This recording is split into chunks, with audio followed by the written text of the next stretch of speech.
What is up guys, Anthony here with another video. Today we're going to be doing a deep dive into the Pixel 3a camera. I want to go over the specs, performance, and features that this phone has to offer. So let's get started with the specs. This is the 4th iteration of the Pixel line and not much has changed in terms of the components. We're still seeing the same megapixel count at 12.2 on the back and 8 on the front, and this phone maxes out at 120 frames per second with slow motion shots, and when shooting in 4K the max you can use is 30 frames per second. The Pixel cameras have always been packed with features and most of them are pretty cool. Of course we get all the standard stuff like panoramas, slow-mo, time-lapse, and the now standard portrait mode. Even though the 3a is a budget model, the camera experience is almost identical to what you get with the latest Pixel 3 and 3 XL.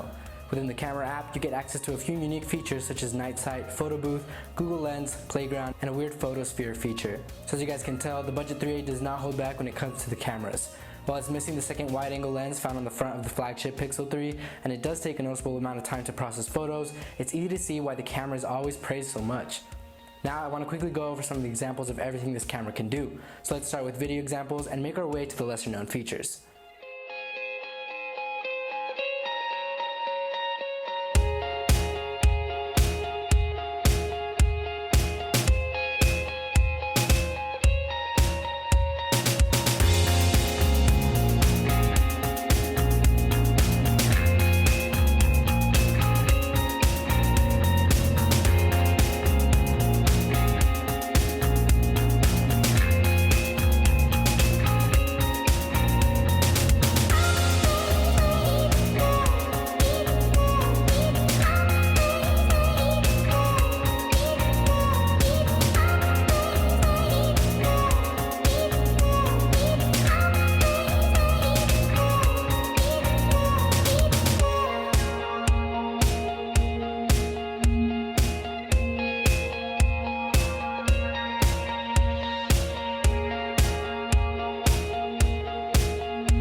That's pretty much the Google Pixel 3a camera.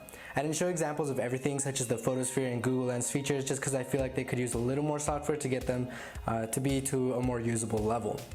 Now that we've seen all the great stuff this camera can do, let's talk about the cons real quick. The Pixel camera has no 4K 60 frames per second. Like I said earlier, it's only up to 30 frames per second. And I didn't even show 4K in this camera example because I don't like shooting in 30 frames per second. So there is no manual control of 120 frames per second for video, so it only activates itself when you're doing slow-mo shots or anything like that.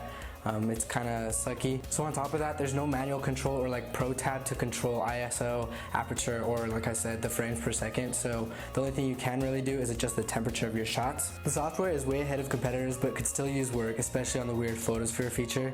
It's pretty cool when it gets it right, but that's like 50% of the time. The mid-range Qualcomm processor definitely shows a slowdown in processing power when taking multiple portrait shots or if it's processing any playground pictures. It's noticeable, but only took like 5 to 10 seconds to process those high demanding shots. So my conclusion, the Pixel 3a delivers nothing less than excellent camera shots. Though it's on the lower end of the smartphone market, the camera is still in competition with the highest end flagships. Google has managed to stay on the radar because of its amazing software integration with their phones and cameras. Whereas most other companies are just adding 3rd and 4th lenses to up the spec sheet, Google has managed to impress everyone with its single rear camera. This is by far my favorite way to take pictures, even beating out my Canon camera and iPhone in most instances. The interface is very simple and intuitive and makes this phone a great point-and-shoot camera worthy of that $400 price tag. So that's going to be it for this video. Make sure to check out my other content and I'll see you guys in the next one.